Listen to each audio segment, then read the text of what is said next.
life, everyday, late at night, not okay.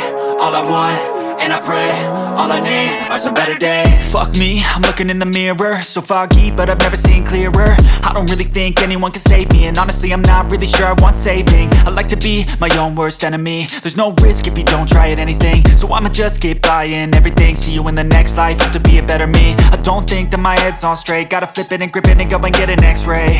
What's wrong with me? I just feel weight pushing on my chest and it squeezes till I suffocate. Better change my mindset, meditate. It's pretty cool that I'm alive and have better days. I could walk, see, hear, I should celebrate. Think I could change my mind, maybe elevate.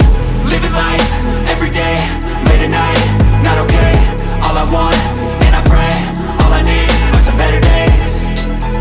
Yeah, all I need are some better days. Cause all I want, and I pray, I believe in the better days. I'm kinda stuck between a rock and a hard place. Do I work hard or live at my pace? You're only young once, yeah that's all great, but I also want a future where I'm okay. Living life is doing lots of cocaine. Wait no, it's living with no shame. Wait no, it's sleeping in on Sundays. I guess it's different for each of us and that's okay.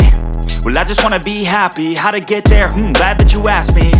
I think it's different for everyone. Some of us need work, others need fun. Some of us need purpose to overcome, but try to do what you love when it's said and done. Cause there's so many